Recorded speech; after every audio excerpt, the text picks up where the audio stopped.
Well, good afternoon, everybody. It's 1:15 and the inquiry is resumed. I don't think there was very much housekeeping to do from this morning. I've noticed that copies of both openings are now on the council's web page. So if anybody wishes to see those are now both available. Okay, so I think without further ado, we'll come to cross-examination of Mrs. Backhouse. Mrs. Backhouse, appreciate you've had problems yesterday, obviously, with your teeth. If you need an adjournment, then please just let me know and we'll cater for that. Thank you. Okay, otherwise, Mr. Warren, over to you. Thank you, sir. You anticipated one of the two introductory things I was going to say before we start. And I repeat that, obviously, Ms. Backhouse, do say if at any point you want to pause. Okay. In terms of documents, you'll need the three proofs. That includes the rebuttal proof from Mr. Burbridge.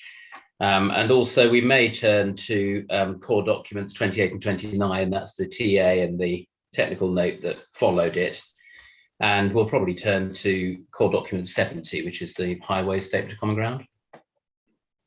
All of those documents should be either out or readily accessible. Do you have access to those, Ms. Backhouse? Yes, I do. Right. Okay.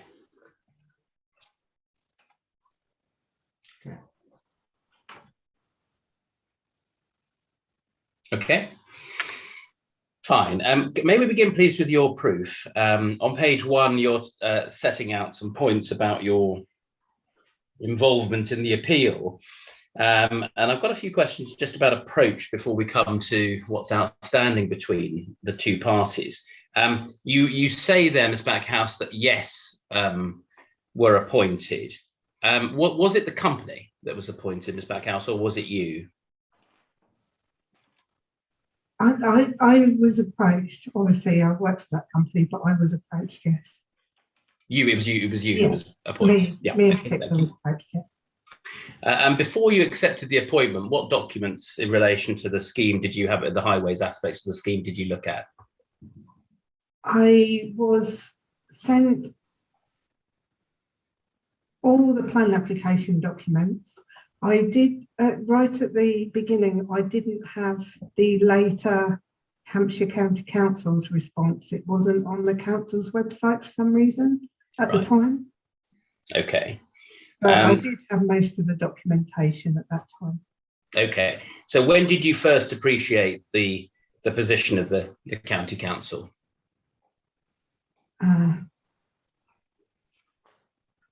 Well, obviously it was after the application had been determined, the appeal was submitted, but I can't remember exactly when.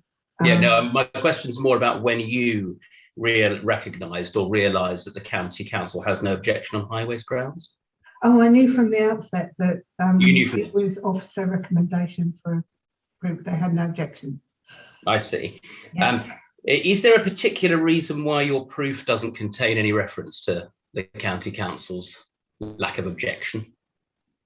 I thought I had, but I'll be corrected if I'm wrong, but I couldn't see one, I have to say. Obviously, in my proof, I do refer to Hampshire County Council's consultation responses, and that's in first paragraph.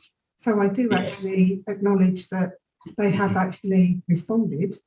And I we know that they've responded from your paragraphs, but you've seen the statement of common ground. Obviously, core doc was now. Yeah, that was put together fairly recently. Fairly recently, yeah. It doesn't contain anything in it, I think, new in the sense that it reaffirms, doesn't it, the county's position that it took on the application? I wasn't surprised by that statement of common ground that was put together between the appellant and Hampshire County Council. No. I mean, can we just quickly turn to it, core document 70, please? It's not particularly long. Tell me when you're there, Ms. Backhouse.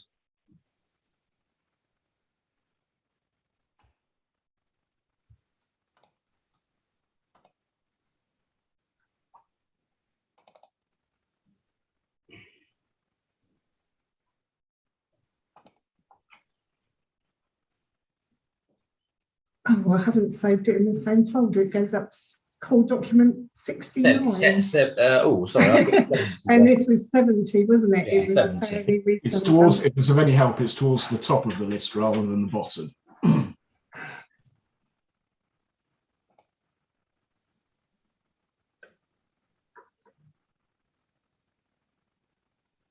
Oh yes, I have got it. It's just it's not called core document 70. That's why.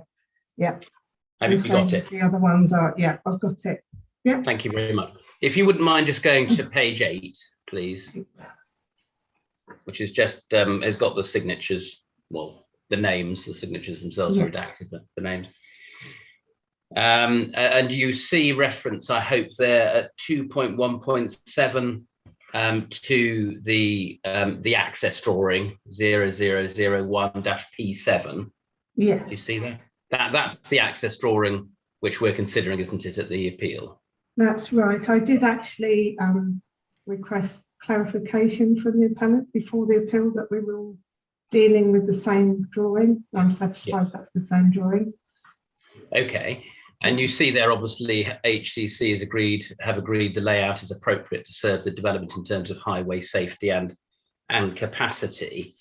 The part of the reasoning for that agreement, or the county's position as part of the agreement, if you go to page 7, the preceding page, please. You'll see a paragraph that begins, HCC confirmed the benefit of providing. Do you see in the middle of the page? Yes, I see that. Yeah. Providing a new gateway feature in order to help reduce vehicle speeds. The application allowed for the possibility to relocate the 30-40 mile an hour speed limit change to the gateway. This would be subject to a TRO. Although it is accepted, this is not necessary to deliver the access arrangement, as the design has been considered based on currently recorded 85th percentile vehicle speeds. Do you see that? Yes, I see that in the document. So the county hasn't approached the acceptability and safety terms of the design on the basis, has it, of moving the 30 mile an hour speed limit marker. No, they have, it's their, that is what was set out in their final response to the application. And just keep, I beg your pardon, keep that to hand. If you go please to Mr. Burbridge's main proof of evidence, just keep that open if you possibly, I don't know whether you can do both, but go to Mr. Burbridge's main proof, please. And when you're there, we're going to page 17. The highway design section. That's it. Yeah. That's it. You'll see reference there. I'm just taking you to this paragraph to short circuit, having to open another whole document. 4.6 refers to what the TA says. Site access could be implemented without the relocation of the speed limit, and then it quotes a paragraph, you see, from the TA. Yeah. Have you got that? And so it says, for the purposes of this TA, visibility displays have been shown for the current recorded speed limit using principles from DMRB, as this is considered to be a robust approach and demonstrates the site access could be implemented without the relocation or the change of the speed limit. Do you see that? Yes, I do. Okay. So that was the approach, wasn't it? Not just as assessed by the county, but as set out in the TA. Yes, all the documentation indicates that the 40 mile an hour speed limit could be retained on the site frontage at the end of it. Right. So it's not right to say, is it, that the scheme was designed and promoted on the basis of changing the speed limit? These two references show. It was designed on the basis of the change in speed limit at the outset. It was promoted that the site frontage would be reduced to a 30 mile an hour speed, and the road safety audit was carried out in accordance with that. And Hampshire County Council initially assessed it on that basis. Yeah, I think Ms. Backhouse, with respect, I think what you're ignoring in your answer is the way that the application was made and assessed in the TA. So have a look again, would you, at 4.6 of the proof that we just looked at, which sets out part of the TA submitted with the application. And that, as I showed you, indicates, doesn't it, that the assessment of the access was based on implementation without the relocation of the change of the speed limit, wasn't it? Yeah, can I just go to CD 28 so I can look at it in the context?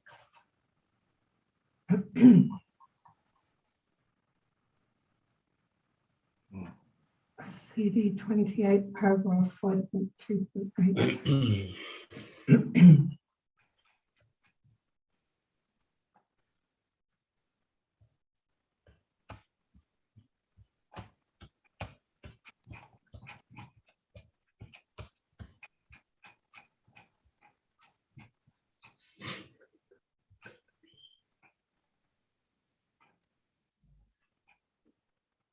Okay, I'm there.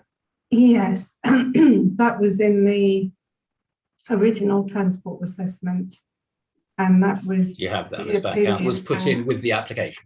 yeah, that was the opinion of the appellant, and at that time, Hampshire Yeah, County but Council did actually say that it was unacceptable. Yep, no, I'm afraid you're missing the point. Forgive me, Ms. Backhouse. Because my fault. Let me be clear about it. The paragraph that I took you to is at 5.2.8. That's the one that Mr. Burbridge quotes. It talks about manual for streets and so on, but then it says, however, for the purpose of this TA, visibility displays have been shown for the current recorded speed limit using principles from DMRB, as this is robust, demonstrates the site access could be implemented without the relocation of the change of the speed limit. So the basis for the TA upon submission of the scheme was the existing arrangement of speed limits, wasn't it?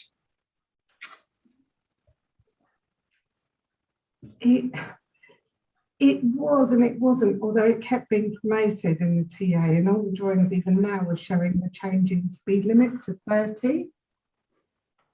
And the existing location of the speed sign can't be retained in its current location. So the stopping sight distances, yes, were all assessed on the basis of the 40-mile-an-hour speed. The ultimate distances, stopping distances, were actually agreed by Hampshire County Council as 121 metres and 94 metres, as we discovered later on, and they called with the actual speeds on the road. All right, thank you. I've asked the question. I think we're there on that. The inspector can read that is in accordance with DMRB. Yes, thank you. Yeah. So your evidence, well, you haven't said this in your proof, Ms. Backhouse, but I take it that you do accept that the views of the Highways Authority in relation to the safety of the access should be given significant weight. Yes, the Highway Authority view should be given significant weight. In my professional opinion, I feel there were certain omissions here, and they didn't consider the whole junction thoroughly. But yes, they should be given some certain amount of weight. Yes, because well, they should be given significant weight, shouldn't they, as the Highways Authority? I used to work for the Highway Authority, and I would expect my opinion to be given a certain amount of weight. Yes. I believe that in this particular that was unforeseen point. Omission by the Highway Authority, and they didn't thoroughly assess their junction. Yeah, well, we obviously disagree, Ms. Backhouse, and we'll come to what they did and didn't have in front of them in a minute.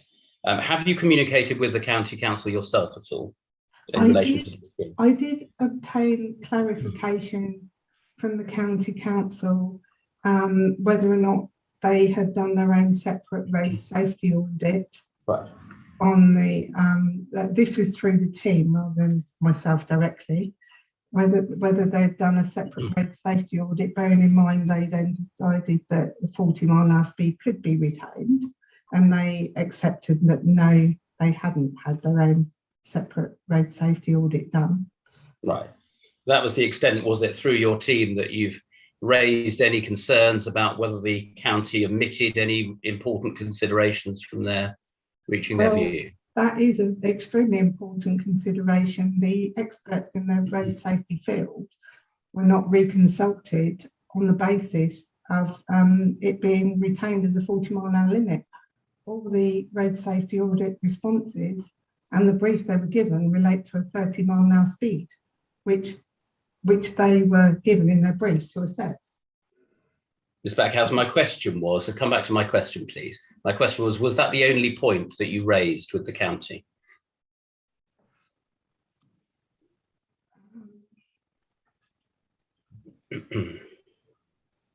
I believe it was. Mm-hmm.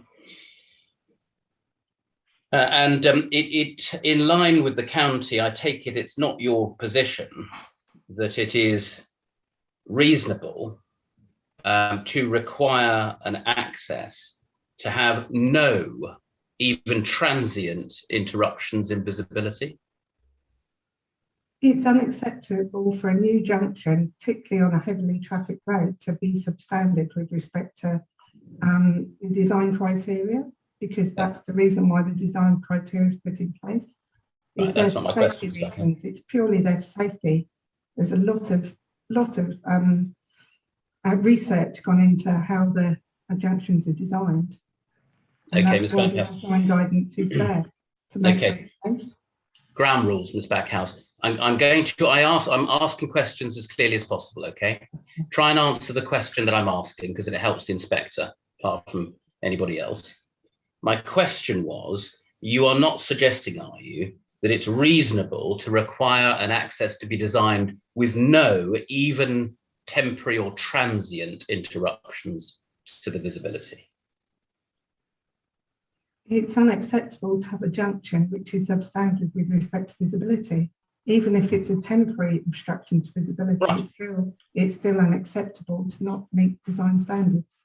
Right, so your approach is that even a temporary or transient interruption means that the access is unacceptable in safety terms. Yes. There isn't any guidance, is there, which says that it is mandatory to have no interruptions, even of a transient kind? The guidance is there and it sets out clearly what is required. There is no guidance to say that you can have interruptions to this guidance. What's the answer to my question? Nothing in the guidance that says you can have a missing bit of visibility within the visibility envelope. The guidance is clear. This is the visibility that's required for that speed. Right, what's the answer to my question, Ms. Backhouse? There is no guidance, is there, which says that you must have utterly unobstructed visibility at all times? The MRB is clear that you should have full visibilities placed. They do give compromises on the absolute minimum visibility, but the visibility that's being provided in this instance is even compromising on the absolute minimum, because you have blind spots within it. Right. Well, that's your answer. I can see your approach. Plainly, the county doesn't agree, does it? Because it's recognised in its consultation response, which you've seen summarised in the statement of common ground, that they think that in this particular case, the degree of transient interruption doesn't unacceptably affect safety. That's their view. Hampshire County Council officer who considered this did agree with the interrupted visibility, yes. All right, thank you. I want to ask you just very quickly, just to be clear, you don't know, do you, of any other, in the preparation for this case, any other highways expert evidence that the council, Basingstoke and Dean, considered before it refused permission on this point? I've only seen documentation that was submitted as part of the plan application, right, that all of us have been made aware of at this planning appeal. All right, thank you. You don't object, obviously, as we know from the statements of common ground, due to the capacity of the site access, or indeed the effect of the scheme on the capacity of any junction? Road capacity was not an issue that I've ever flagged as being a problem for the planning appeal. It's the complexity of the junction and how it was assessed that I raised concerns about. All right. Now, your points cumulatively or individually, one of your 4 points is about pedestrian desire lines to the centre, isn't it? And whether they go across to Gate Meadow or which way they go to the centre or to the facilities. Now, that point itself, just to be clear, isn't a point about the highway safety of the access, is it? The desire line to Gate Meadows isn't associated with the reason for refusal. No, that's not. So it's not part of the council's formally Sorry, can I just interrupt you for a second? I've got Yes. the sun shining straight. Yeah, by all means. Yeah. Can I just That's all right.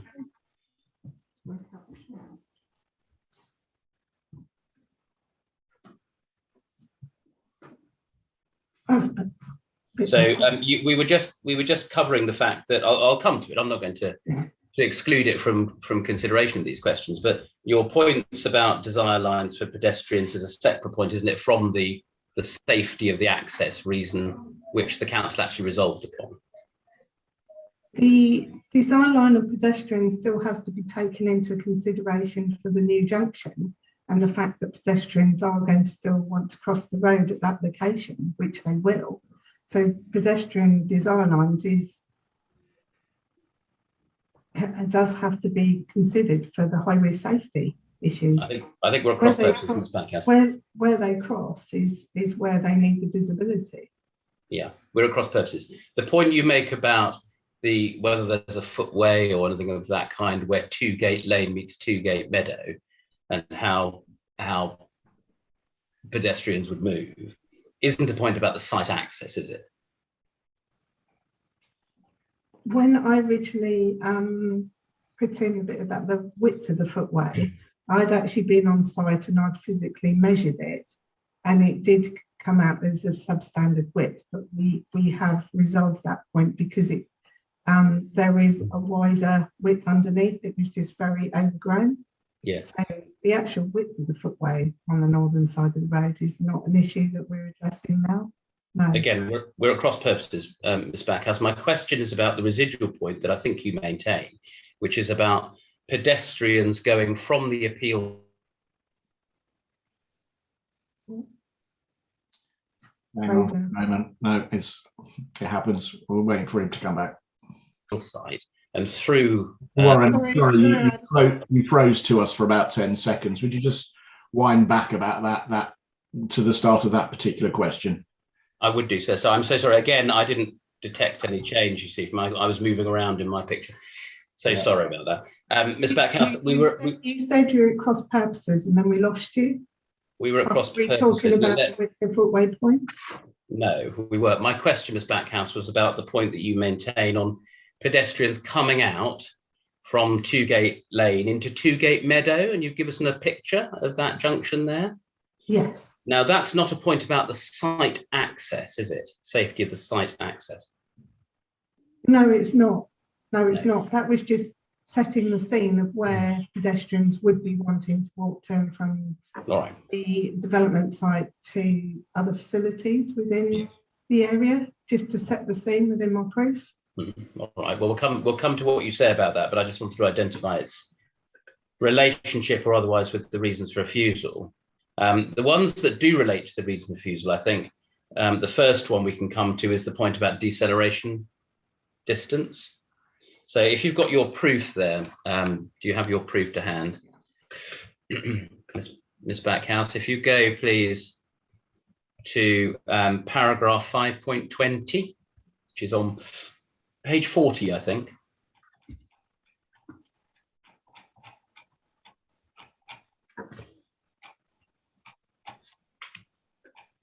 Page 43. Yes, page 43 on the PDF. I beg your pardon. I think it's page 40 internally. You're right. So paragraph 5.20, that's where you give us table 522 from DMRB with the deceleration length and the taper length and so on. You explained in chief that I think in the text that follows the table, the figure should be 50 rather than 55, is that right? That's correct, yes, that should be 50. And you say because the if you look at 521, the right turn length is less than 36 meters, it's clearly substandard, equivalent to an emergency stop distance for a 40-meter speed and clearly unsafe. You see that? Yes, that's correct, yes. All right. If we look at, I'm going to use for most of these purposes, if you don't mind, because it's a tiny bit clearer, the plan P7 itself, which we've been given by Mr. Burbridge in his appendix A2. If you could just find that. I've actually got a hard copy of that. Yeah. Thank you.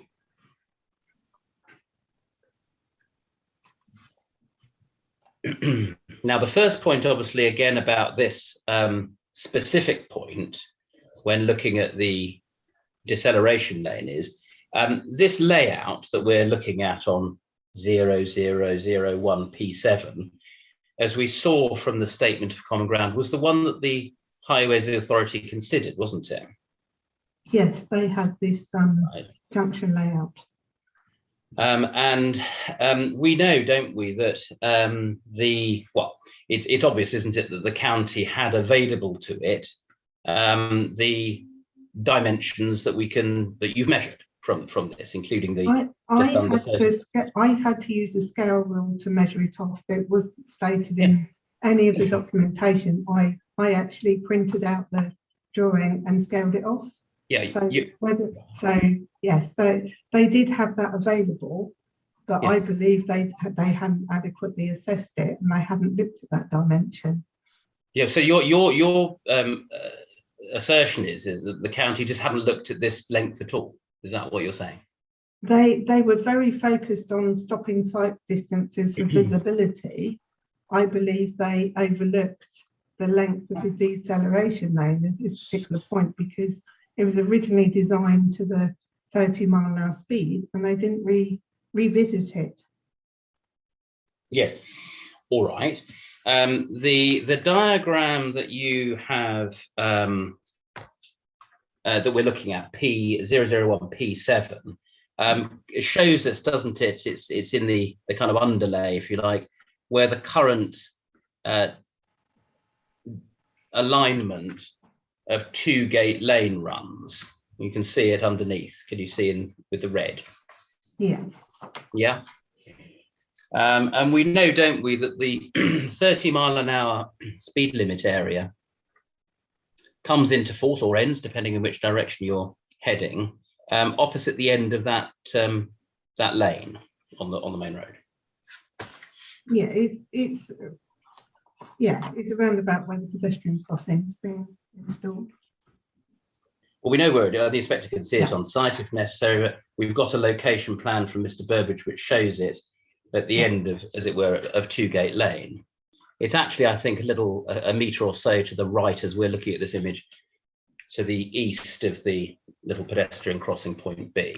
Yes, it can be seen on the appellant's proof evidence, Annex 2, and the first diagram it showed, it's actually got it marked on there.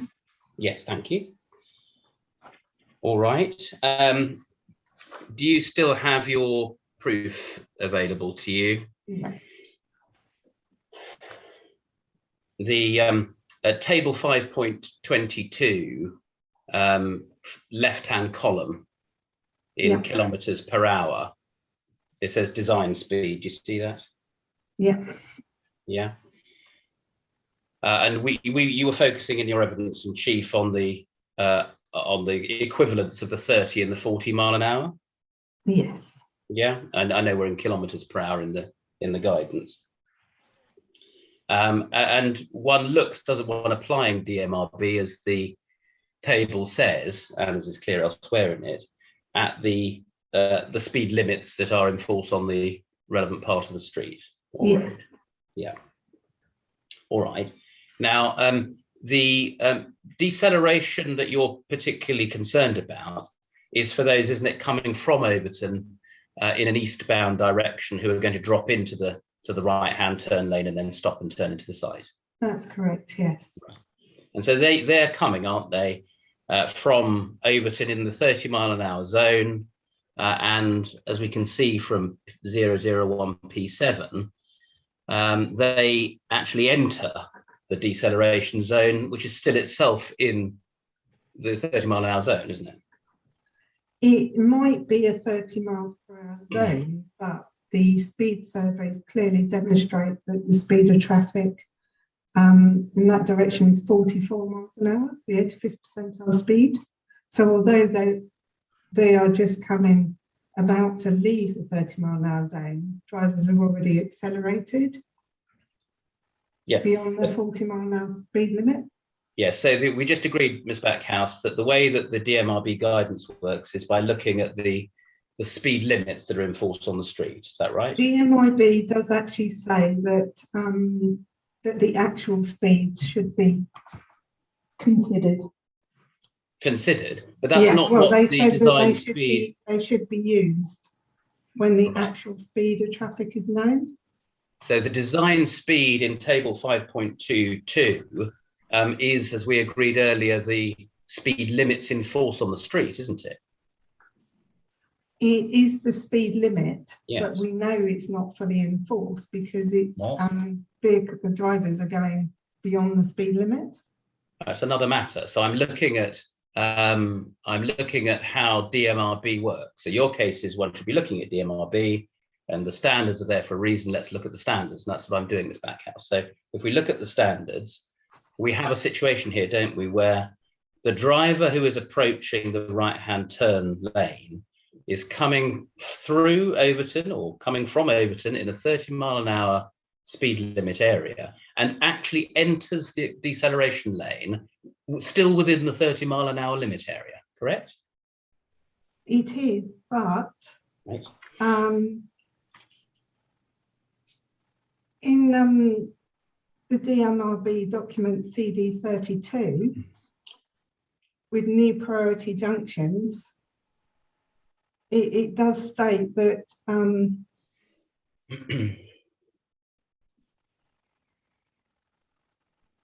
that the actual speed should be used. You said should be considered. I'm asking you about the application of this. It would be irresponsible to design a junction in the knowledge that traffic is going above the posted speed limit. Right. I'll deal with this point now, and we can come back to it later if necessary. But it's the normal way to look at it that you design a junction in accordance with the posted speed limit in the absence with other information.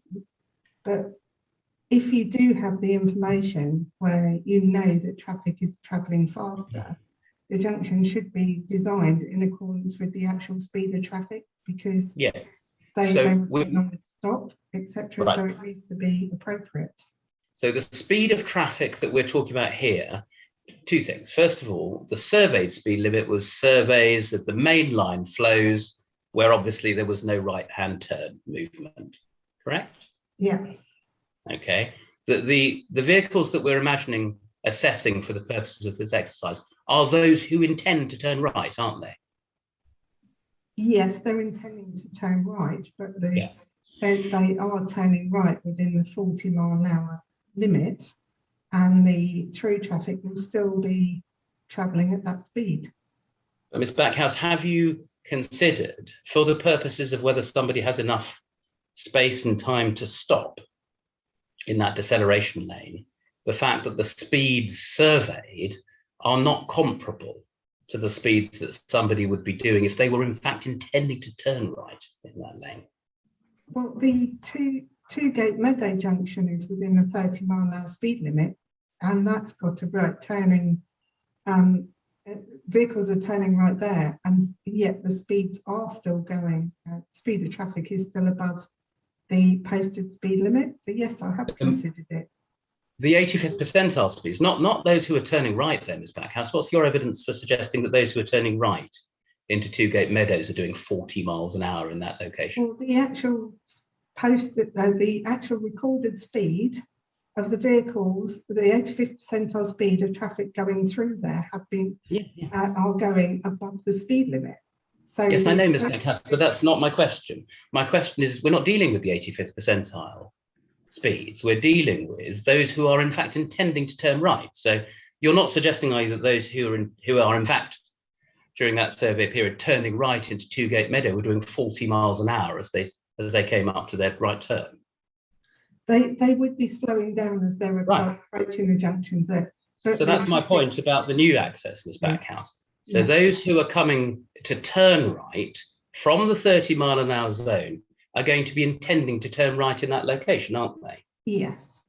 Right. Now, if we assume for whether one's applying the 30 mile an hour design speed, which they're in when they enter the deceleration zone, or whether one's just looking at 30 miles an hour from a judgmental point of view, you accept, I take it, that the designed deceleration lane is within the standard, which the DMR sets for 30 miles an hour. It's been designed to a 30 mile an hour speed, yes. No, that's not my question, Ms. Backhouse. Please listen. It has been designed for the speed of traffic in 30 miles an hour. Listen to my question, Ms. Backhouse, please.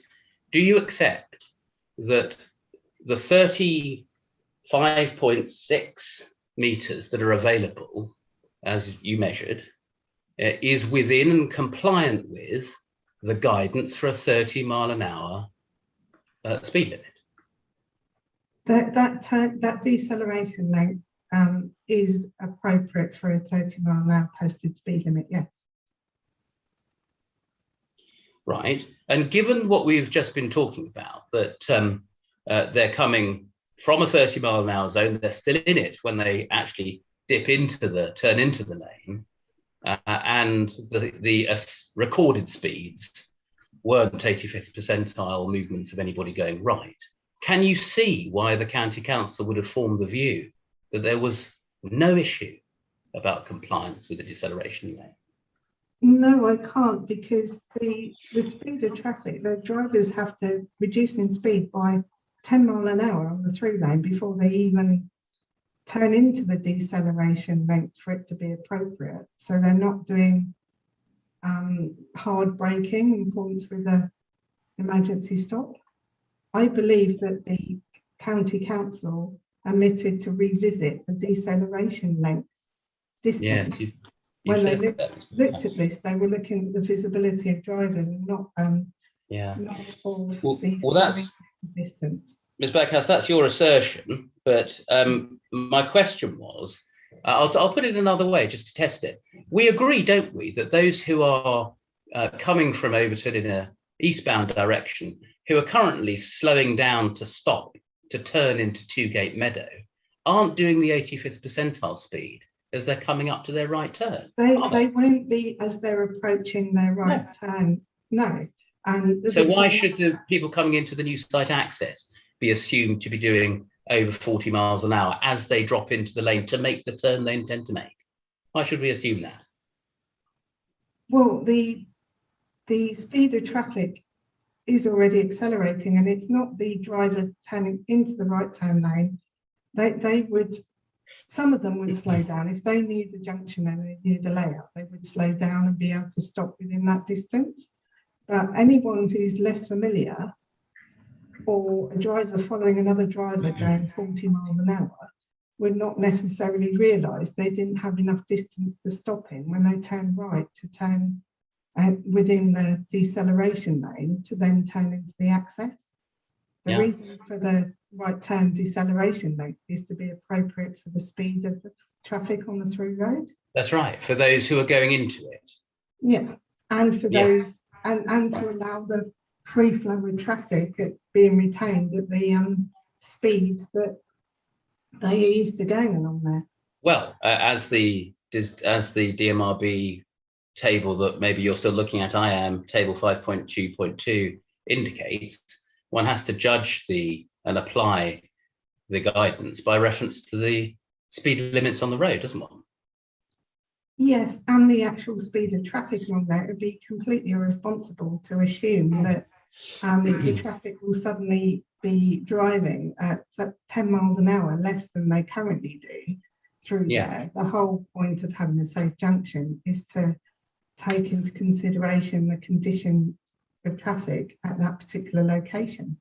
This is what I just can't, I'm afraid, Ms. Backhouse, with great respect, I simply can't understand about your views on this. It's not a question of being completely irresponsible in assuming that people will be slowing down to make their right turn and to go into the deceleration lane. It's a matter of common sense, that's what they're doing, because they know they want to turn right there, and they slow down to get into the lane to begin with, don't they? I did say that some drivers, yes, would be slowing down before they approach the junction to turn into the right turn lane, but not everybody would be aware of the configuration of the junction. And there will be drivers that will be caught out by travelling the same speed as the other traffic on a through lane. They enter the right turn lane and then find they don't have much distance to actually stop before they then turn into the new access. Do you accept the, sorry, but I thought you'd finished, Mrs. Backhouse, forgive me. Do carry on if you haven't finished. The DMLB standards are put in place to actually take into consideration the driver speed in that vicinity of the junction. Is everybody going through there? Yes, some people would be slowing down before they got to the junction, but others wouldn't necessarily if they're not particularly aware of where it is. Yeah. So at the moment, people slow down, don't they, to turn right into Tewgate Meadow? That's right, yes. Have there been any accidents there, any rear shunts or personal injury accidents at that? No, because it is slightly different because it is a standalone junction there. There's less conflict there. Yes. Do you accept that the two right turn ghost lanes with their pedestrian islands and so on and signage and lights would act to some degree as traffic calming? They would initially, but once drivers get used to it and the fact that the through lanes are so wide, the speed of traffic would increase again. Yeah. When you say so wide, you're not suggesting there's any breach of standard or inappropriate width here, are you, with the through lanes? Well, the eastbound through lane is slightly wider than the range that is set out in DMRB for this, for the 30 or 40 mile an hour traffic speed. Breach of any standard with the it's 3.75 meters in width rather than between 3 and 3.65, so it's marginal. It is close. Right, okay, thank you. But it's obviously a very top end of it. Yes. So can I just summarise this point in this way? If the inspector considers that it's appropriate to have regard to speeds being around a maximum of 30 miles an hour when assessing this deceleration lane and compliance with standards, if that's what the inspector decides, you would accept that there would be no breach of any standards?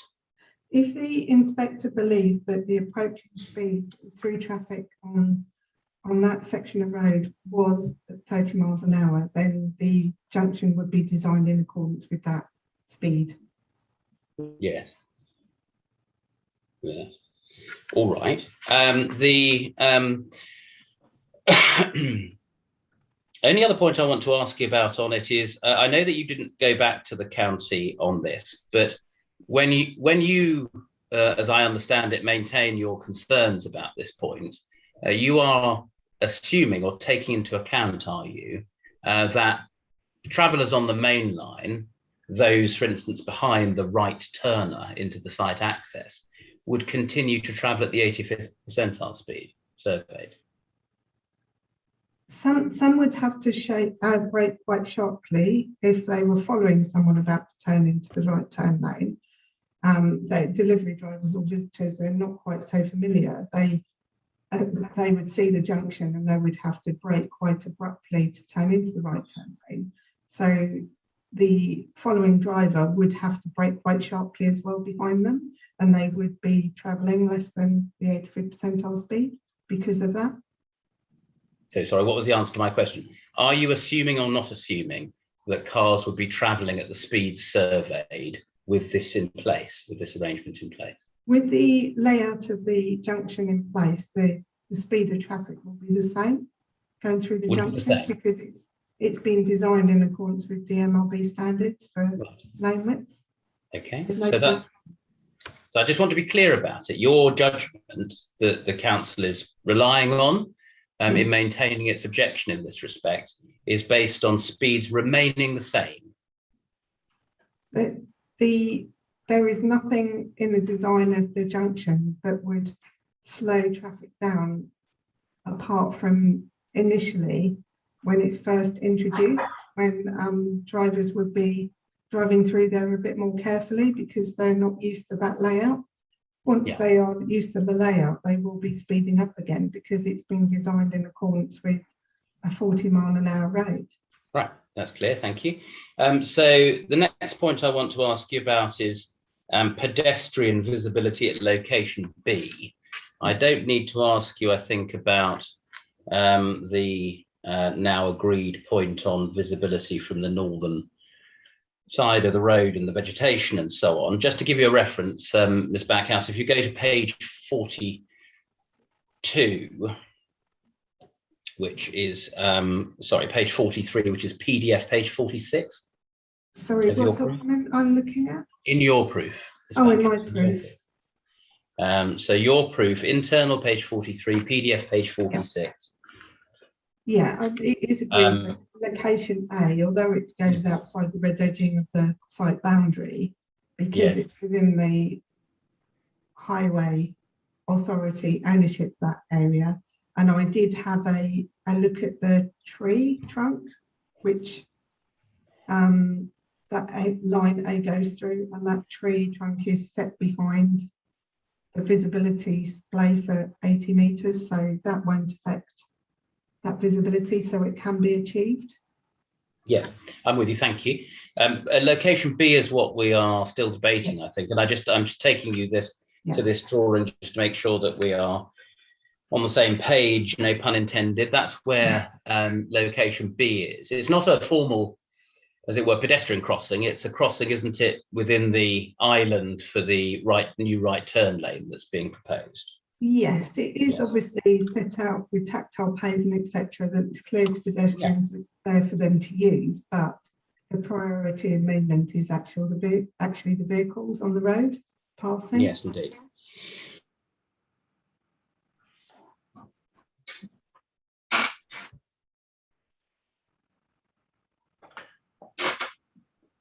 All right. On B, sorry. That's all right. You close again a little, but I don't think we missed very much. So let me go back. Oh dear.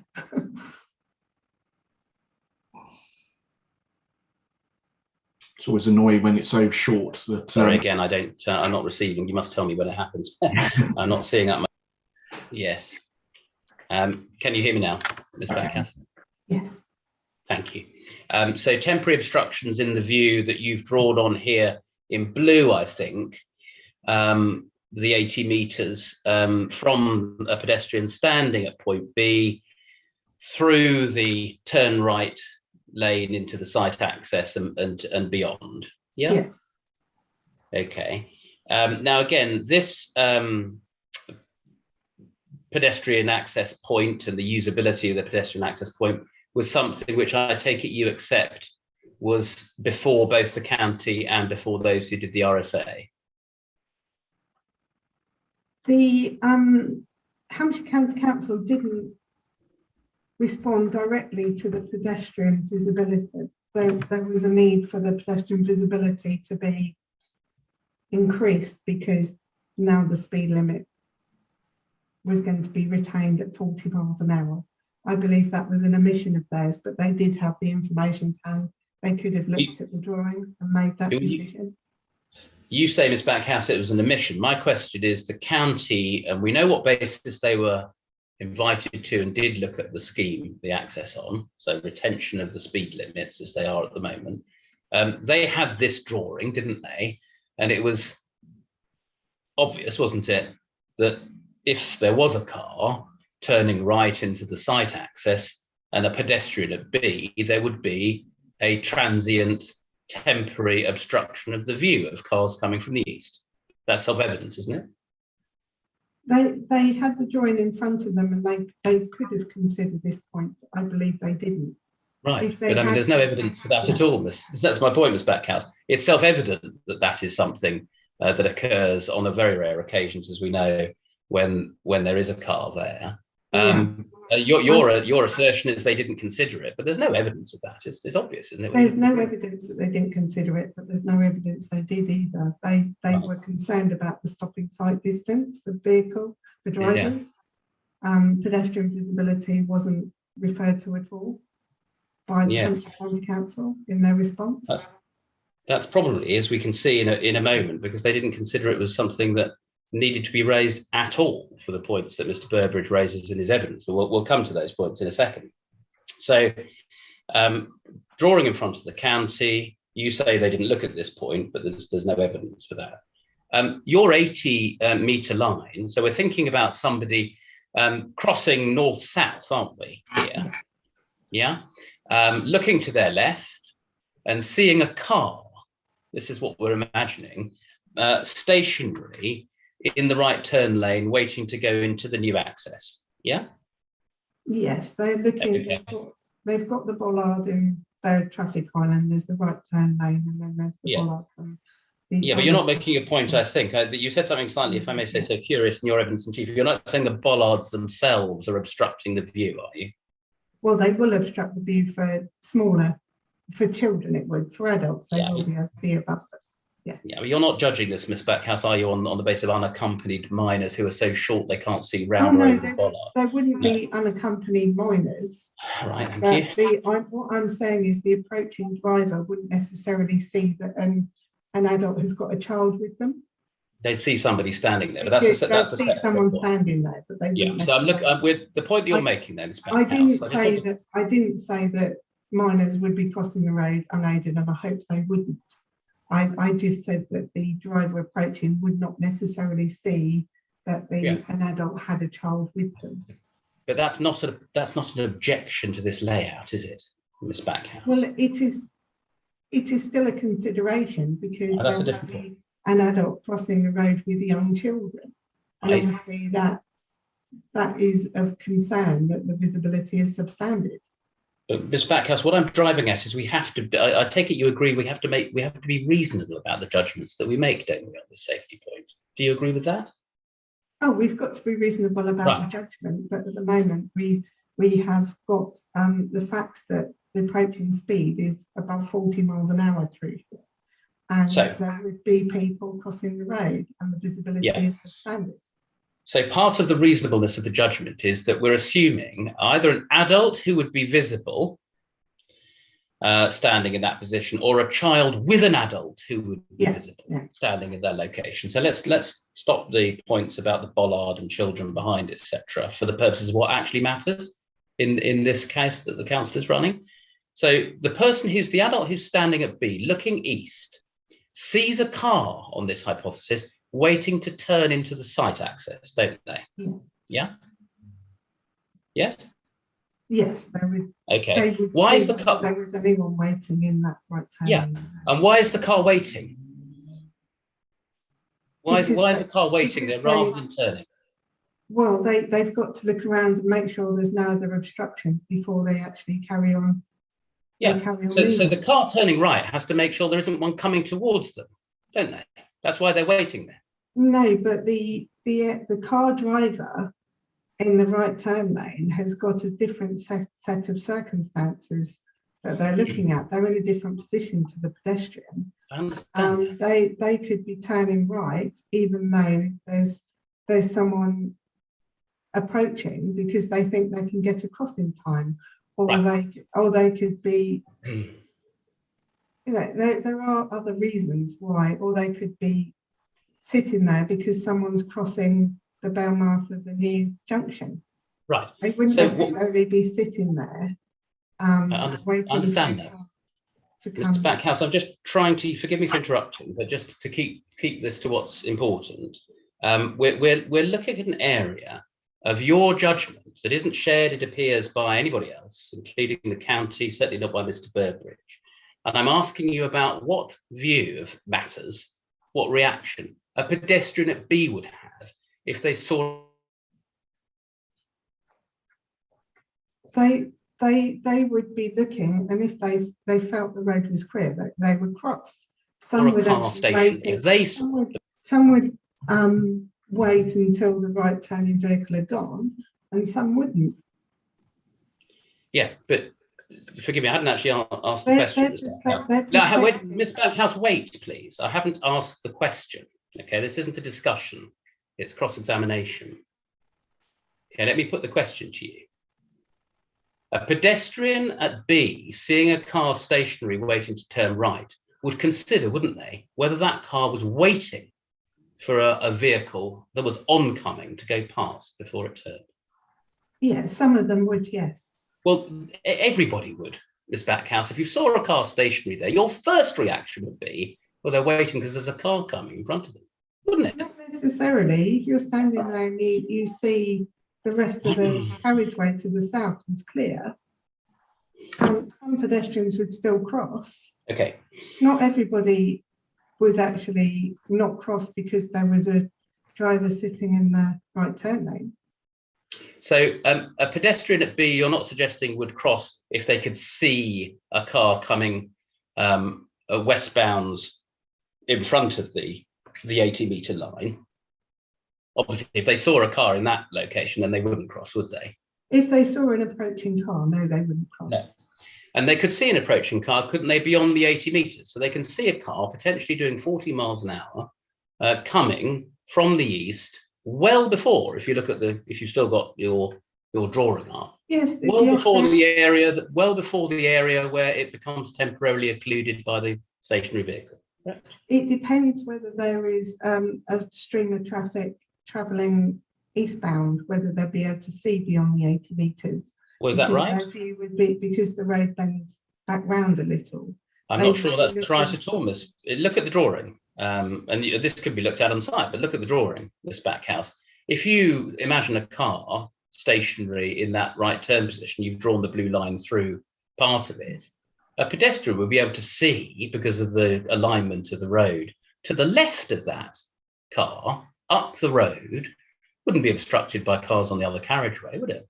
Well, they would. If there was through traffic going on the carriageway, they wouldn't be able to see, because the traffic travelling eastbound would be blocking it. I simply don't accept that, and you can see it from the drawing, Miss Backhouse. If you moved your blue line further to the north, it then ceases to be blocked by the stationary car, but isn't blocked by cars on the carriageway. It goes through that area of road markings, doesn't it? You would have a small window of being able to see an additional vehicle, yes, within the marked area, yes.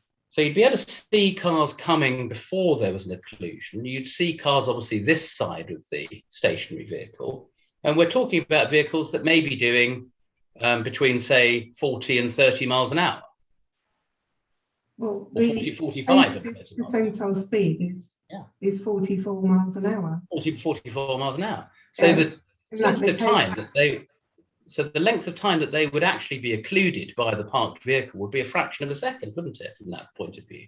I don't agree with that, because that is quite an area which will be taken out of the visibility zone. I don't think we accept that at that speed, Ms. Backhouse.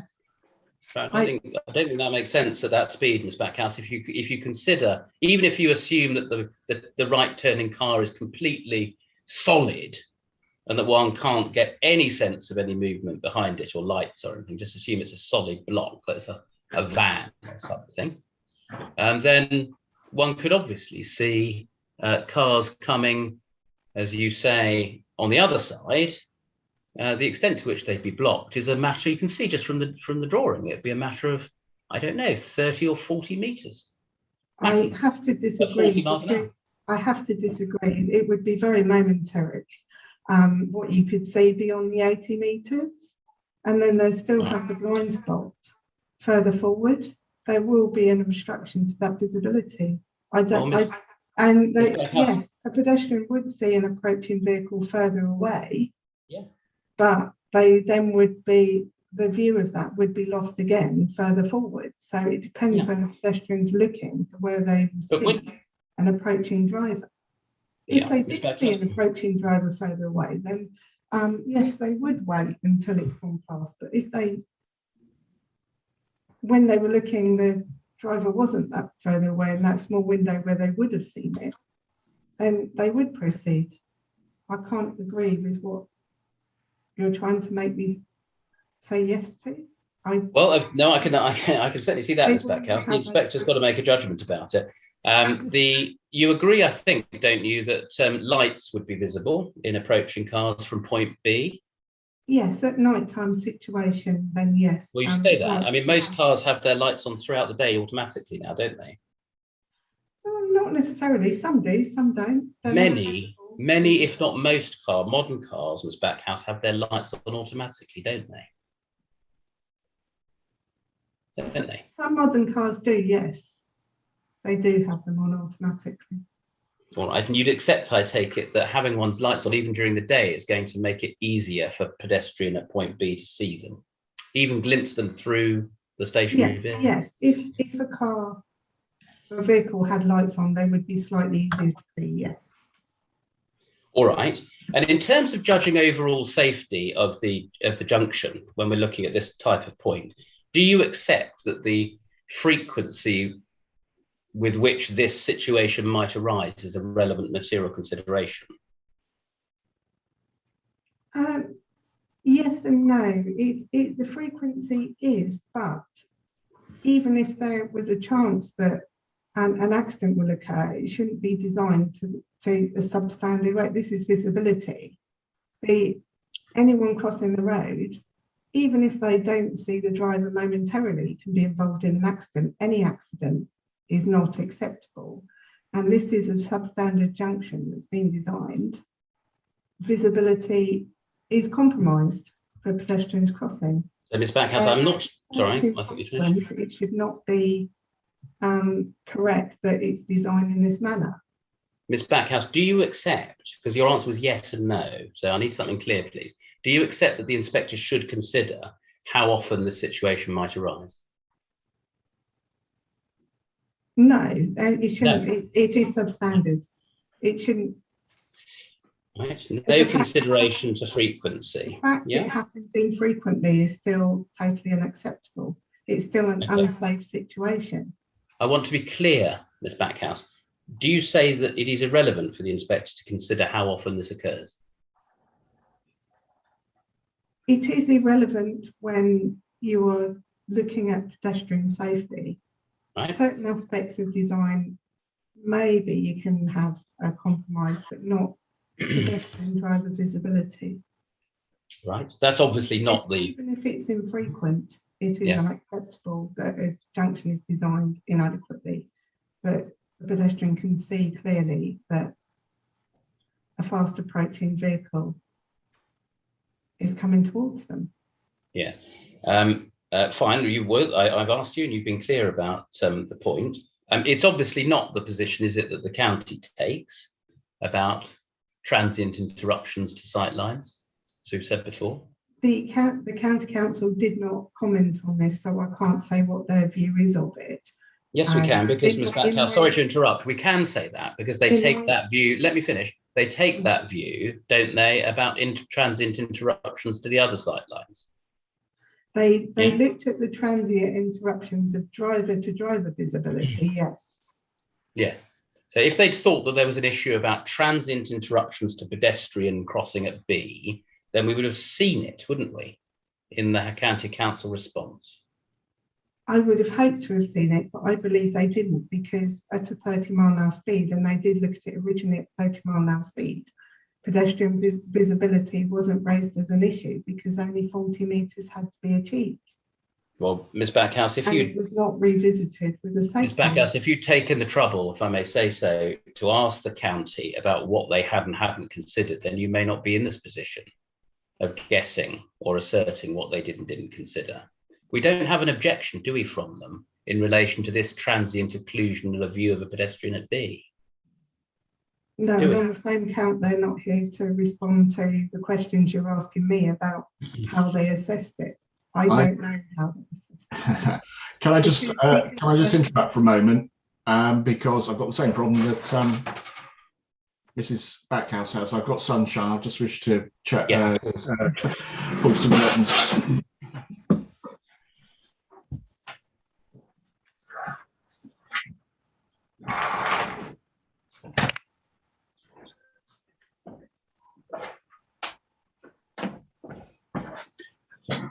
Okay, apologies for that. Yes, Mr. Warren, still, please continue. Thank you very much, sir.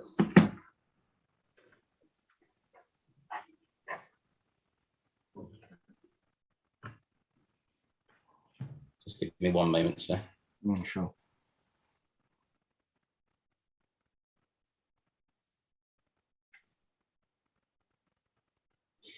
Okay, Ms. Backhouse, thank you. Let's turn to the question of the other question that you raise, or the issue that you raise in relation to safety of the access, and that is the point about temporary transient occlusions of those two manoeuvres. Do you remember? Yes. I think we were calling them manoeuvre 1 and manoeuvre 2, weren't we? Because that's what Mr. Burbridge describes them as in his evidence. Do you have Mr. Burbridge's proof, please, at page 25?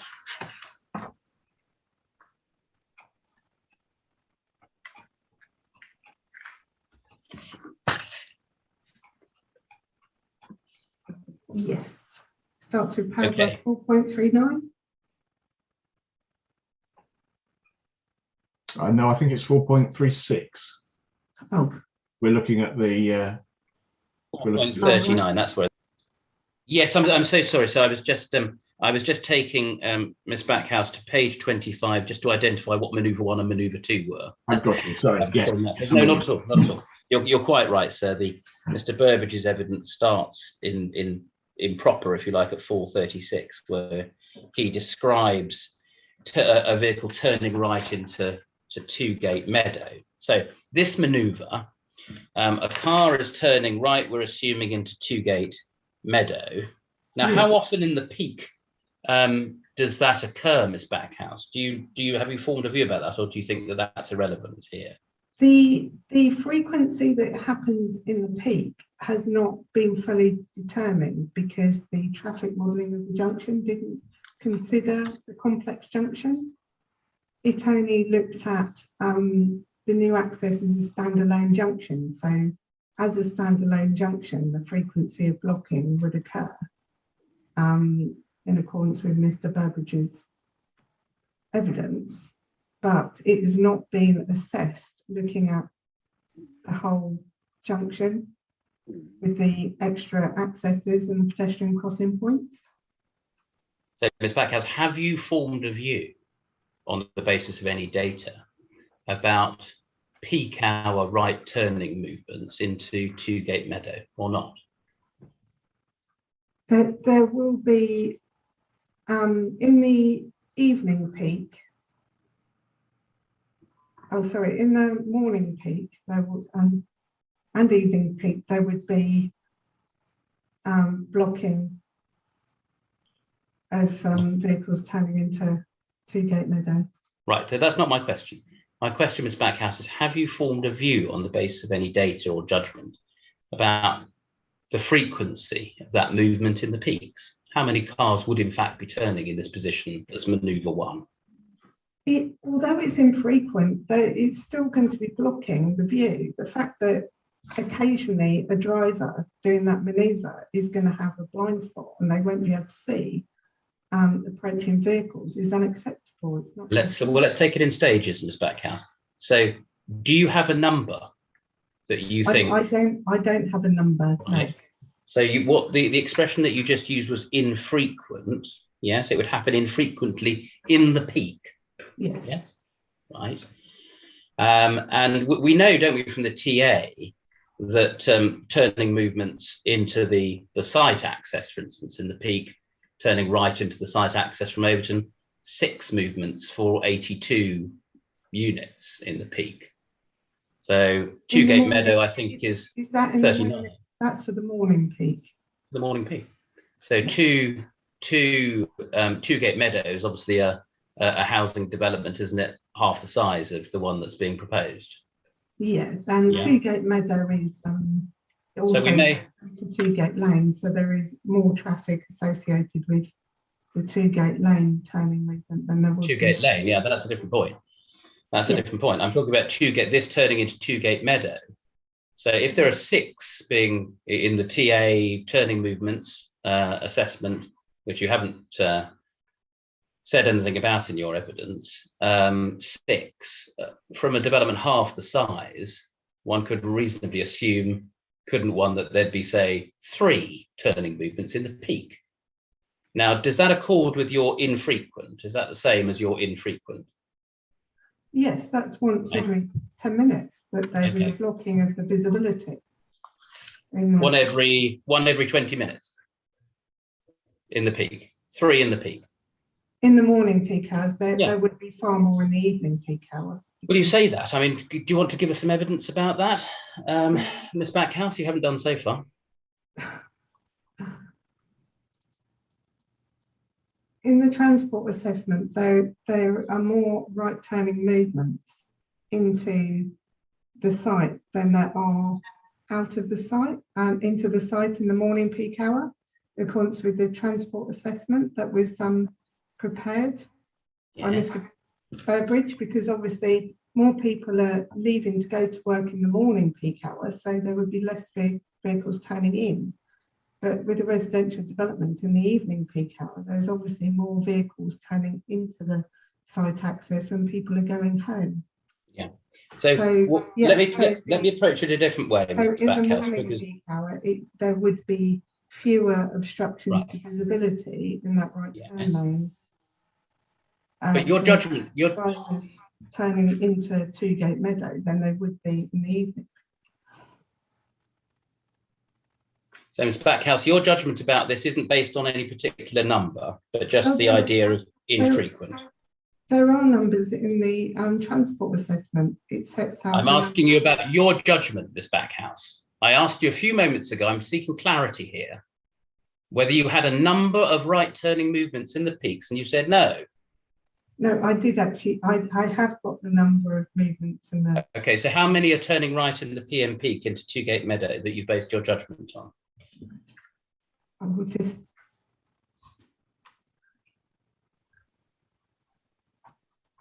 find it again in the transport assessment.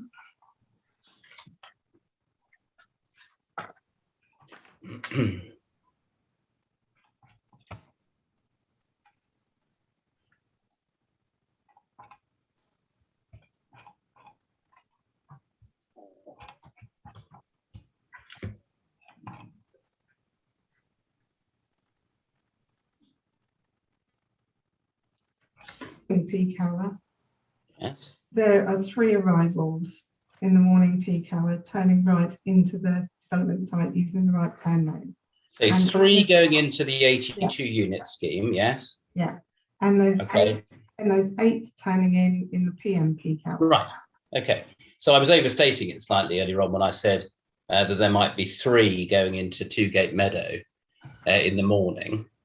It's going to be probably fewer than that, isn't it? And in the PM peak, again, one's talking about 2 or 3 movements, isn't one, turning into Two-Gate Meadow? In the PM peak, there's 8 movements turning in. Into which access? You haven't told us where you're looking at the moment, Sam. Oh, sorry, I'm looking at section 6.3 of the transport section assessment, which is core document 28. 6.3. It's okay. It's page 32. Put it in for the PDF. Yes. It's internal page 30 and PDF page 32, just to assist. Yes. Right. The spot checks. I see. The spot checks. Okay. So there we are. So those are the numbers that you're looking at. So right turn arrivals in the PM peak hour from the west 8. Yeah. 8 in the hour. 8 in the hour. It doesn't say whether that was for the whole hour. That is just spot checks within those hours. Well,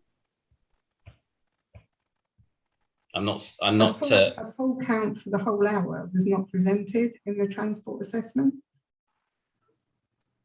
I'll ask Mr. Burbridge about that, Ms. Backhouse. That's not a point that's been put to us before. So even let's assume that it's more than that. Your approach is still that there would be infrequent movements turning from Tewgate, from the main road, the B3400, into Tewgate Meadow. And we're imagining here for manoeuvre 1, aren't we, their forward visibility being occluded temporarily by cars turning into Tewgate Lane, into the new access. That's right, yes. Yeah? Yes, that's right. And on the basis of the modelling possible, the TA and the modelling that you have seen, you're not suggesting, as I understand your evidence, that the exercise that the traffic consultants for the application did about the probability of their, not the numbers, but there being a coincidence of right turners is inaccurate in some way, the probability exercise that was undertaken? The probability was done on the basis that, talking about a standalone junction, it wasn't modelled on it wasn't done on the basis that a driver would be delayed in that right turn lane while looked around for pedestrians and other traffic movements associated with the other junctions. No, I'm afraid that's not right, Ms. Backhouse. So the probability exercise in relation to manoeuvre 1, as Mr. Burbridge sets out in his paragraph 4.41 on page 25, was an assessment of the potential coincidence, the probability of the coincidence of there being a right turner at Tewgate Meadow and at the same time a right turner into the site access. 1 in 3,703 or 1 in 20,614. You see? Yes, that's what Mr. Burbridge says. Well, that's what the evidence was that was presented to the county councillor, which they referred to, wasn't it, when they gave their consultation response, saying that they were satisfied in relation to safety. There's a vehicle, the spot checks of the vehicle turning it was once every 20 minutes into Tewgate Meadow. And you've got to combine that, you see, with the probability of at the same time there being a car turning into the site access, which, as we know from the TA, are relatively low numbers as well. And there are between 7,000 and 8,000 vehicles travelling along the B3400. Yeah, we're not talking about the main flows here, Ms. Backhouse. We're talking about the two. We're talking about the two vehicles being there at the same time, which gives rise to the issue that you're concerned about. It was not assessed how long the driver would be sitting there waiting for a gap in the traffic to turn right into Tewgate Meadow. It was assumed they could get there and turn straight away for those probability figures. We know that there's no queuing, don't we? Yes, if it's modelled as a standalone junction, yes. It was not modelled with the conflicting movements of the two nearby junctions. Ms. Backhouse, are you presenting any evidence that the probability assessment that was presented to the county is wrong? I'm saying that the amount of time that someone will be waiting in the middle of the road is going to be a bit higher than is in the probability assessment. Right, so again, Ms. Backhouse, some evidence about that. We don't have any evidence, I think, in your proof about that or in what you've said orally today, do we? In your evidence in chief, you didn't suggest that what had been assumed was wrong in some respect? I have said that the visibility is substandard and that any obstruction to that visibility is unacceptable. I know. And your position, as I understand it, is that any temporary obstruction makes it unacceptable. I've got that point, and the inspector's no doubt seen that's what you say. I'm asking you about the evidence. I'm asking you about the evidence that the county accepted, which included this assessment of the probability of the conjunction of these two right turning vehicles, and you don't present any evidence, do you? I do say in my proof of evidence that the junction is more complex and it hasn't been modelled appropriately to take into consideration the side junctions. I'm not saying that the capacity is an issue of the junction of the road, but what I'm saying is that the instances of turning is not acceptable. It's been underestimated because it hasn't been modelled fully, taken into consideration the more complex arrangement of the junction. Yeah, well, you say the more complex arrangements of the junctions. The junction which comes in and out of the sports facility to the north, that doesn't have an effect, does it, on the point that we're talking about now? It does, because you will get vehicles slowing down and stopping for that. On the main line, on the main line. Yeah, you will get Right. Vehicles turning out of that, which causes an effect back from that. The main impact is going to be from the two-gate meadow junction. Yeah, that is the number. Conflict. But that is the number, Miss. Pedestrian crossings will have an impact on the length of time that drivers are waiting in there. Yes, I want to take those 2 points in order. That the presence of the two-gate meadow turning is precisely the probability that's being assessed here in relation to maneuver 1, isn't it? The conjunction of the two right turns. Yeah, purely the number of times that as a standalone junction that a vehicle will turn into the site, and purely for the number of times that the other vehicle is turning into the other one. There's no Miss Backhouse. No. Not a standalone junction, because this probability assessment is about the conjunction of the two junctions, right turning movements, isn't it?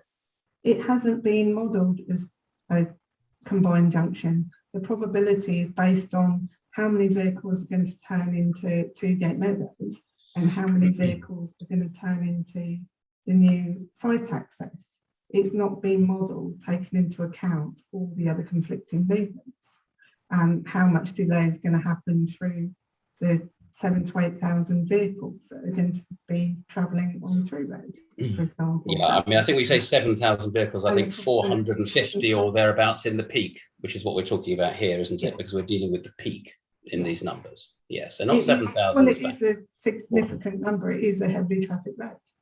It will I don't think 450 is a significant number, is it? And that in terms of how many. In the probability figures, it was done very simplistically, the probability, and it wasn't taken into account the actual impact of how long those vehicles are sitting in the middle of the road waiting to turn right. But this Miss Backhouse doesn't have anything to do with your main case there, does it? Because your case is, even if there is one vehicle there once a day with an obstructed view, that means that the access is unacceptable. Yeah, there's a potential for an accident, which is unacceptable. Yeah. And so if you want to give us at any point, you haven't so far, any revised view based on any work that you've done about the probability of these two vehicles being there at the same time, then you're welcome to, but you haven't done that so far. I was purely pointing out that the probability is not taken into account other factors, but even if there was one incident that could occur because of the blocking of view, it's unacceptable. Yes, I see that's your position, that you're advising the council on this Backhouse. I see that. Anyway, I've made the offer. I've made the observation that you haven't produced any specific evidence about that. That's a matter for you. In relation to the second of the movements, the movement 2, so when a vehicle is turning right out of the site and a vehicle is waiting to turn into two-gate meadow. So notional vehicle in the same place turning right to two-gate meadow and vehicle turning right out of the site. The transient occlusion of views of vehicles would be to the left, wouldn't it, of the emerging vehicle from the site access in this scenario? That's correct, yeah. Yeah, and again, you accept, as I understand it, that is a relatively infrequent and transient effect. Yes, it would be relatively infrequent. You made a point a number of times in your evidence in chief, Ms. Backhouse, about the additional, if you like, set of checks that any driver, whether they're on the main line or whether they're coming out or into either of these accesses, would have to perform. They'd have to look both ways. They'd have to see whether there was somebody turning right. They'd have to see whether there were pedestrians. Yeah? Yes, that's correct. It's right to say, isn't it, that this junction, if one is emerging from the site access, is a junction in relation to which the driver would necessarily need to exercise some caution when approaching. At any junction, any driver's got to exercise some caution before they pull away. Yes.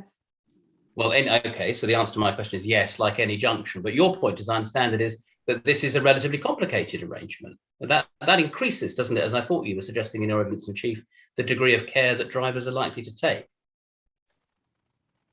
They would have a certain degree of caution, but they will have their view obscured, even if it's transiently. And in that split second, the driver will make a judgment and pull out. They believe it's safe. And even though they think they're being cautious, because the visibility is substandard, they will still undertake that manoeuvre. They're looking to the right, to the left, very briefly, and to the right again before they pull out. Yeah. If they haven't seen an approaching driver, which is perfectly feasible, then they are going to pull out into the path of that vehicle going about 40 miles an hour. So again, let's go through the same exercise briefly.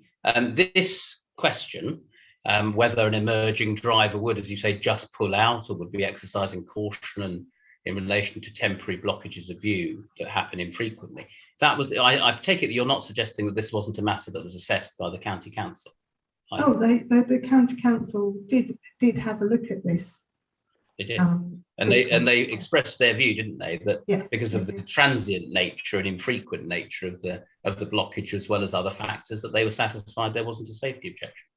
Yes, they did. They made their own judgment. And you're not suggesting here. Well, I think maybe the main difference again is the central one that seems to be becoming clearer. That your view is that if there's any blockage of any view, however temporary and however infrequent, that makes this access unacceptably dangerous. Yes, that's right. That is my stance. Yeah. Yes. So if one were to apply that to all new junctions, and that one had, in order to consent to any scheme, Ms. Backhouse, to show that there would never be any transient blocking of any visibility splay, is it your case that that would be an acceptable way to manage the development of new developments on a road with which is heavily trafficked with the approaching speeds? Yes, there should be no compromise of any of the standards, because it is unsafe.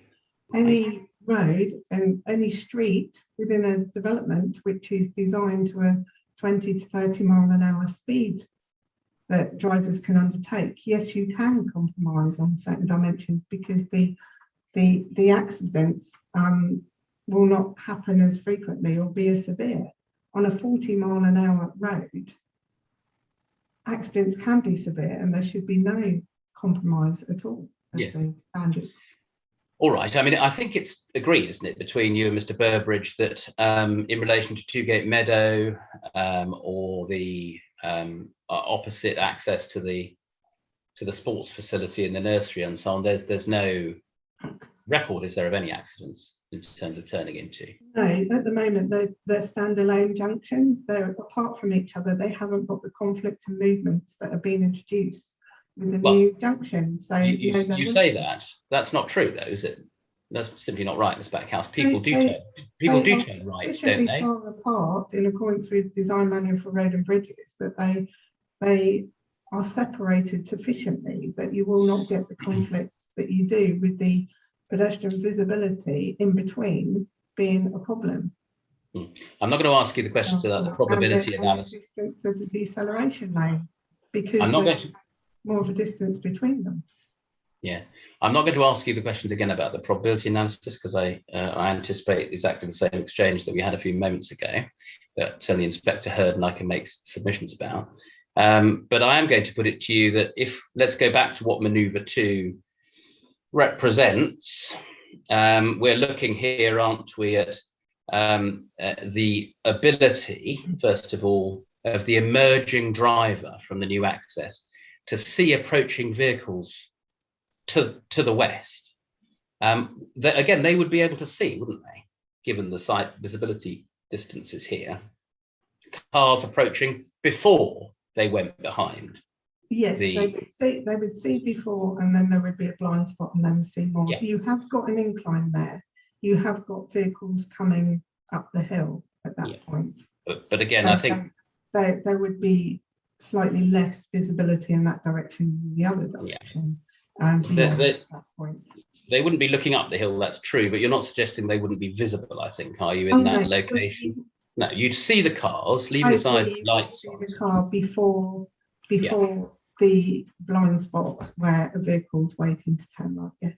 And obviously, you see the car after they came past the blind spot. Yes, and the inspector has to form a view about the degree of occlusion. But what you're asking the inspector to accept is that it's unacceptably dangerous, because somebody who is emerging from the site access, who would be able to see to both the left and right of the stationary vehicle, would go out into the carriageway without having waited a second or two to see whether a car was actually hidden in the blind spot. That's what you're. I disagree with what you're saying, because the driver would stop at the stop line. They would look to the right, look to the left, and if it looked clear, they would look to the right again quickly and then go.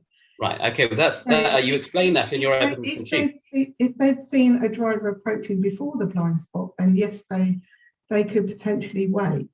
It's up to them whether they do or not, because that's beyond the visibility distance where you can still safely turn, because it's they should have enough time to turn there. But the blind spot is where the critical visibility is.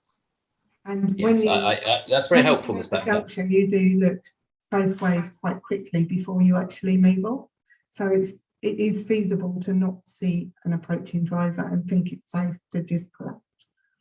Yes, I see. I know it's very helpful as an explanation of why you formed your view. I mean, your view, obviously, to begin with, is unacceptable in principle because there's a blind spot. Your second point is they'd look left quickly, they'd look right, and then they'd go. Now, I'm going to put to you, Ms. Backhouse, that is completely unrealistic as an explanation of what people would do on the very rare occasion where they were emerging from the site access and they saw a car turning right into two-gate lane.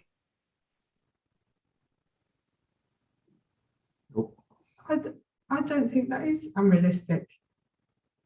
Because if they look to the left and they would make sure, wouldn't they? They wouldn't necessarily realise that that there is another vehicle obscured by the right turning traffic. So in their mind, they can see there's no vehicle approaching, so they pull out. But Ms. Backhouse, let's just be clear about what you're suggesting. What you're suggesting is that they wouldn't make sure. They wouldn't even look twice to make sure that there wasn't anything hidden in the blind spot before they came out. That's the basis, isn't it, for your concerns? That's what you're asking the inspector to accept. If they lived there and they had a near miss, they would be more cautious in future. But if they stopped waiting to pull out and they looked to the right, left, and then right again, and they hadn't actually seen anything to the left, even if there was a vehicle waiting to turn right, they would go, because they would believe that their road is clear. I see. Well, we obviously completely disagree. The inspector will form a judgment about that on the basis that people will look once, twice, and then go without checking that there's nothing in the blind spot. I see the way that you put it, Ms. Backhouse, and I can't ask you anything more about that, I don't think. Okay, so I don't think I need to ask you more about the probability. I've asked you about frequencies of turning and the numbers. I've asked you about the judgments that right turners would make.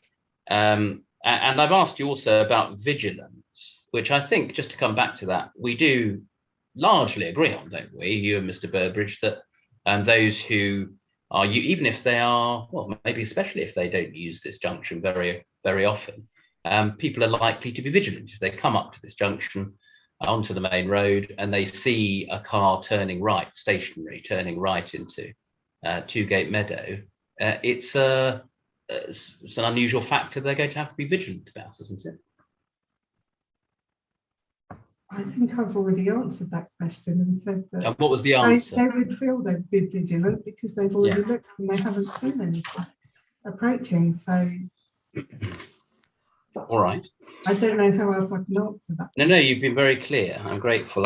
I'm giving you a chance to rethink the reasonableness of your views, to be honest, Ms. Backhouse, on this, because as I say, the inspector has to form a view, doesn't he, about the overall safety of the junction. One can always posit situations in which any junction might lead to somebody doing something silly, but that's not the relevant question, is it, when one's thinking about overall safety of a junction? It's not about people acting stupidly, is it? It's about... Oh, sorry, I didn't realise you were actually asking me a question. That's why there was a question mark at the end of the previous sentence. No, there's obviously clearly human error as well when accidents occur. But no, I believe that people would believe they're being vigilant by looking both ways, and they would go. All right. On the question of the pedestrian facilities, the point that's not related to the reason for refusal, can I just ask you please to turn to Mr. Burbridge's proof? Sorry, I beg your pardon, let me just get this right. Mr. The rebuttal of your evidence by Mr. Burbridge. The rebuttal. Yeah.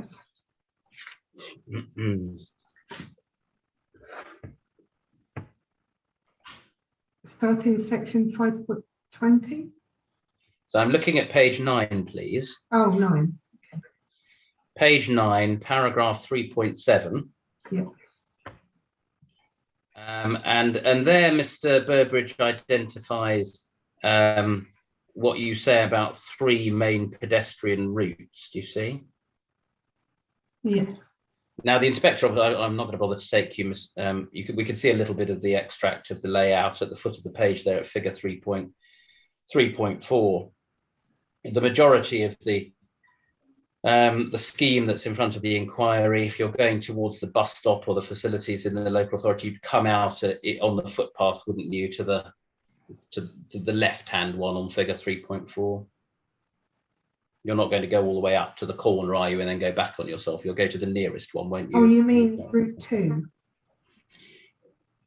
No. If you look, please, if you look at figure 3.4. Oh, sorry, I was looking at the diagram above. Yeah. Those are yours. I think Mr. Burbridge is trying to assist by identifying the ones that you'd mentioned in your evidence. So Mr. Burbridge's evidence is that most, he doesn't say all, because obviously if you live in the top house, you might have a different view about this, but most future users of the site would not use route 1, would not use route 3. They would, a plan was appended to his proof, and he sets them out, you see, identifying in purple. Yeah? Yes, I have accepted that a greater number of pedestrians would use the 2-gate meadow route through to get to that point rather than up to the London Road and then along. Up to the London Road, or indeed through what is intended to be a connection, but also the emergency access, which is where 2-gate lane meets 2-gate meadow. That's right at the very top of the site. As if one were going into town, one wouldn't necessarily go that way. Obviously, one would go a much more direct route, wouldn't one? Yes, it depends where people are going. If they're going to Overton Hill and towards the station direction, then they would go up to London Road and then cross over and on the northern side of the B3 400. Yeah, I think the point here was there about... would be some going, but I agree that a greater portion would go through 2-gate meadow. And this is about access, as I understood your evidence, to facilities, yeah, to the centre. Yeah. Yes, I was setting the scene and showing that there are alternative routes. Yes, I see, but this isn't an objection in the sense, is it, that there wouldn't be a safe and appropriate pedestrian and cycle access on the most obvious route from the site to the facility? I do point out that there needs to be a bit more work done at the 2-gate lane and 2-gate meadow junction area, because there's nowhere for anybody to cross to, which I assume can be resolved by some sort of condition. But no, it's not. All I was doing was accepting that there is a higher number of people that would be most likely want to go on those routes than the other way, out of the top. So can we agree then that there is or would be a safe and usable route from the site to the facilities in the centre of the town for pedestrians? Yes, there can be. With a bit of work, there can be, yes. And if one is to take the more obvious route, the one that's on the westerly of the routes in figure 3.4 of Mr. Burbridge's page 9. So if one's coming out of the body of the site next to the kickabout area, if you like, and going in that direction rather than going up to Twoggate Lane, Twoggate Meadow, if one's taking that route. If you live at that end of the development, yes, you would use that route rather than walking all the way up to London Road and along. Well, you say if you live at that end of the development, that's where the majority, as Mr. Burbridge says, of the residents of the scheme would go, wouldn't it, if they were going into the town centre? Because only those I haven't few disagreed houses in the with top. that. I haven't disagreed that there would be a much higher proportion of pedestrians wanting to use those alternative routes to get into the centre. Right. Okay, so not a safety objection, and not in fact an objection that the council doesn't make, that there is no safe and sustainable route to the centre. No, my argument is purely on the fact that the pedestrian crossing points are being located not to the full standard on the London Road. Yes, well, we've covered that obviously already in relation to that north-south move. But I haven't disagreed with that comment, no, that point. Thank you. Let me just check one point.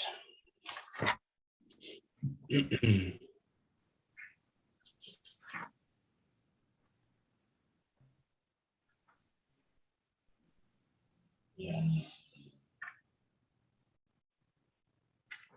Good. Thank you, Ms. Backhouse. That's all, sir. Thank you very much. Thank you, Mr. Warren.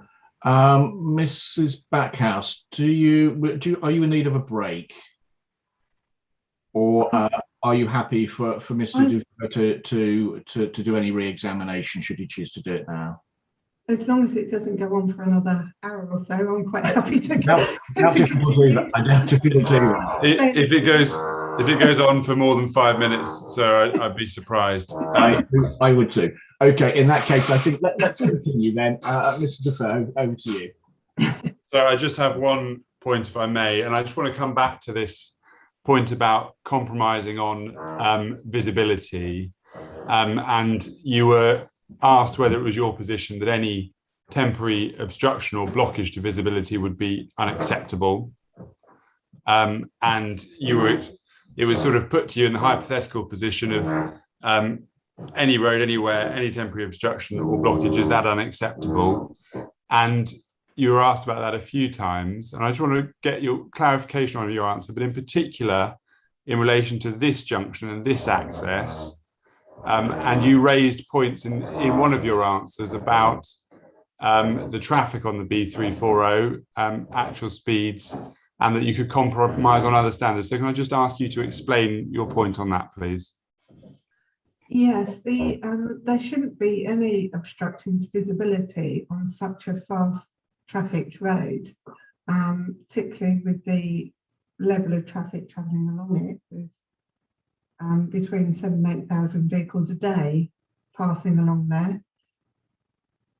There are a lot of conflicting movements. The driver wouldn't be necessarily just looking in one particular direction before they may undertake a manoeuvre.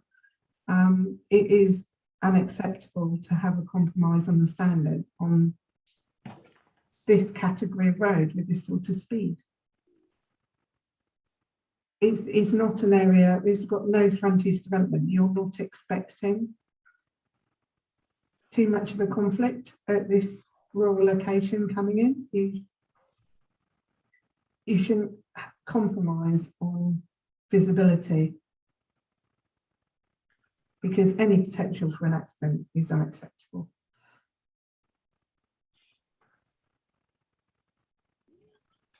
Thank you. That was the only question I had on re-examination. I'm going to turn my microphone off because someone's drilling in the house next door to me. It reminds me of yesterday now. All right. Thank you for that. In which case, I think we've come to the end of your evidence and cross-examination, re-examination, Backhouse. So you are free to go. I think we will stick with the program as I said this morning, even though it is somewhat early today. And my intention, therefore, is to adjourn and then reconvene at 9:30 tomorrow morning to start hearing evidence from Mr. Burbridge. So on that basis, unless there's any housekeeping matters that either of the advocates want to raise, I don't think we've got anything. The only thing I am awaiting for is the final engrossed version of the legal agreement, but I think that's on its way. So we've got another 3 days to wait for that. So I'm not anticipating any problems with that. No, I can report that it has been completed. Okay. It's just in transit. So you'll have it maybe later on today. Okay, that's no problem at all then. Good. Okay, well, on that basis then, gentlemen, I will adjourn the inquiry. We reconvene at 9:30 tomorrow morning. I shall see you then.